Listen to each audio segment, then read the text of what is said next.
शहर आई देहाती बहू। हाल ही में रोहन की शादी निर्मला नाम की लड़की से हुई थी। निर्मला गांव की लड़की थी। रोहन के पिता और निर्मला के पिता दोनों बचपन के दोस्त थे।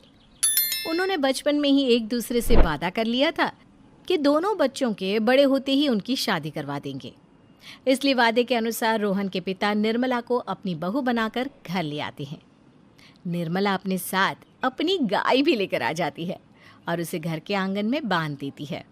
अरे ये क्या माँ, भाभी तो गाय भी लेकर आई हैं हमारे घर में। अभी घर में गाय बंधी देखकर आस पड़ोस के लोग तो हमारा मजाक उड़ाएंगे ना। हाँ बेटा, तू ठीक कहती है, लेकिन क्या करूँ मैं। तू तो जानती है तेरे पिता किसी की नहीं सुनते। अरे ये क्या निर्मला, तुम अपने साथ गाय क्यों लेकर आई हो? आपके शहर में पैकेट वाला मिलावटी दूध मिलता है ना, लेकिन मुझे तो रोज ताजा दूध पीने की आदत है। गाय लाकर मैंने ना बहुत अच्छा किया है। अब हम सब रोज ना गाय का ताजा ताजा दूध पियेंगे। अरे ये सब तो ठीक है, लेकिन तुम ध्यान रखना कि तुम्हारी गाय की वजह से आस पड़ोस के लोगों को कोई तकलीफ ना हो। हाँ हाँ, मैं सब देख लूँगी, आप चिंता ना करें। कुछ दिन बीत जाते हैं। फिर एक दिन, चल बहू, आज हमें बाजार से सब्जी खरीदने जाना है। उसके बाद सुनीता निर्मला को बाजार में ले जाती है। सब्जी के महंगे दाम देखकर निर्मला के तो होश उड़ जाते हैं। ये क्या माँ जी, 1000 रुपये की सब्जी, ये तो बहुत ही ज़्यादा है। अब क्या करे बहू, शहर का तो यही हाल है। ना ना ना, मैं इस तरह पैसों की बर्बादी बर्दाश्त नहीं कर सकती। अब से ना हम इस बाजार से सब्जी नहीं खरीदेंगे। हाँ। फिर अगले दिन निर्मला घर के आंगन की मिट्टी खोद कर वहाँ तरह तरह की सब्जियाँ लगा देती है। अरे काव्या, तेरी भाभी तो बहुत अजीब है। उसने तेरे पूरे आंगन को खेत बना कर रख दिया। मेरी समझ में नहीं आता तुम लोग इस लड़की को कहाँ से पकड़ कर लाए हो। अरे सब मेरे पिताजी का किया धरा है। सालों पहले अपने दोस्त से किए वादे के चलते उन्होंने उस गवार को हमारे गले बांध दिया। अरे तेरी भाभी सच में एक नंबर की गंवार है।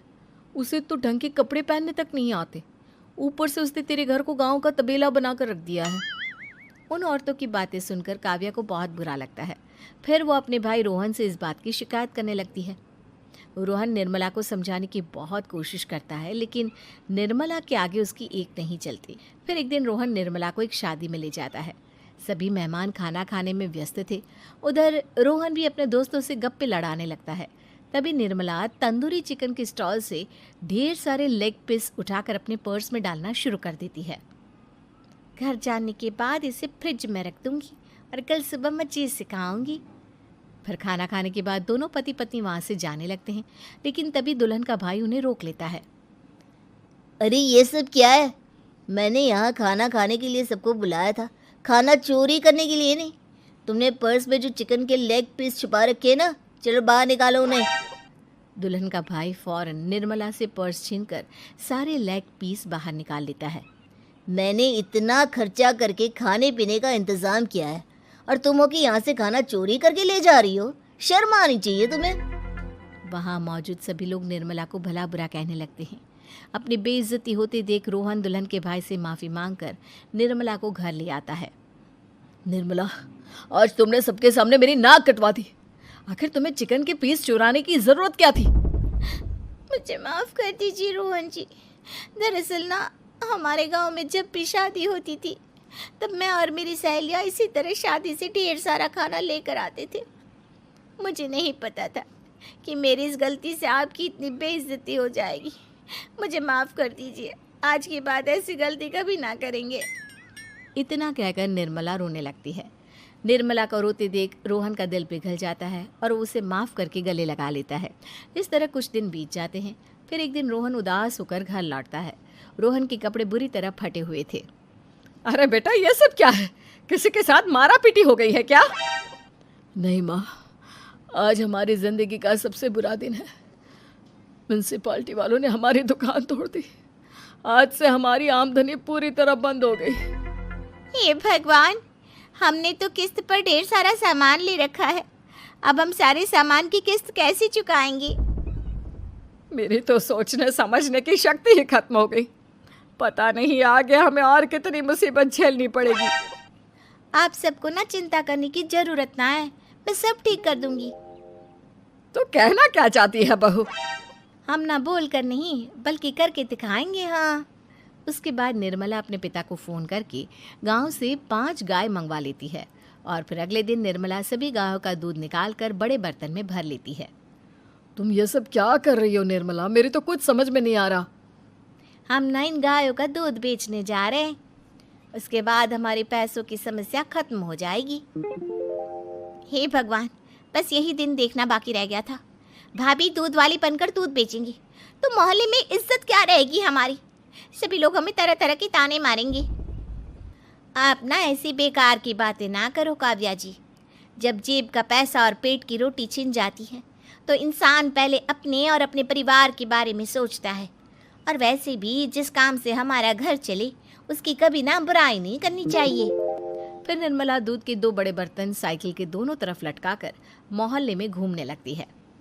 दूध ले लो, दूध, गाय का ताजा ताजा दूध ले लो, बिना मिलावट का शुद्ध दूध ले लो। चलो चलो आओ भाई, जल्दी ले लो। तभी निर्मला के पास कुछ औरतें आती हैं। अरे तुम तो सुनीता की बहू हो ना, तुम इस तरह सड़क पर दूध क्यों बेच रही हो? निर्मला उन दोनों औरतों को अपने घर के हालातों के बारे में सब बता देती है। देखिए, मैंने ना अभी अभी गाय का ताजा दूध निकाला है। आप सब तो रोज पैकेट का दूध पीती हो, आज गाय का ताजा दूध पी कर देखिए, इसकी ना बात ही कुछ और है। हाँ बहू, मुझे तुम्हारी बात समझ में आ गई। लाओ, मुझे 2 लीटर दूध दे दो। उस औरत की देखा देखी बाकी औरतें भी निर्मला से दूध खरीदना शुरू कर देती है। थोड़ी ही देर में निर्मला सारा दूध बेचकर ढेर सारे पैसे इकट्ठे कर लेती है। उसके बाद निर्मला घर जाकर सारे पैसे अपनी सास को पकड़ा देती है। अरे बहू, इतने सारे पैसे! सच में तेरा आइडिया तो काम कर गया। अरे माँ जी, आप तो बस देखती जाइए, कुछ ही दिनों में मैं अपने घर की सारी समस्या खत्म कर दूंगी। हाँ। फिर अगले दिन से निर्मला गायों के गोबर से ढेर सारे उपले तैयार करके बेचना शुरू कर देती है। निर्मला को पैसे कमाते देख रोहन के अंदर भी हिम्मत आ जाती है और वो भी दूध बेचने का फैसला करता है। निर्मला के कहने पर उसके पिताजी कुछ और गायों का बंदोबस्त कर देते हैं। इस तरह दोनों पति पत्नी मिलकर दूध बेचना शुरू कर देते हैं। कुछ ही महीनों में उनका दूध का व्यापार खूब फल फूल जाता है। इसके चलते रोहन एक बड़ी दूध की डेयरी भी खोल लेता है। पिताजी, जब आपने निर्मला से मेरी शादी करवाई थी तब मैं मन ही मन आपको कोसा करता था, लेकिन आज मेरी समझ में आया कि आपका फैसला बिल्कुल सही था। आज अगर निर्मला ना होती तो पता नहीं हमारा क्या हाल होता। हाँ बेटा, तू ठीक कहता है। हमारी बहू ने तो हमें उजड़ने से बचा लिया। भगवान ऐसी बहू सबको दे।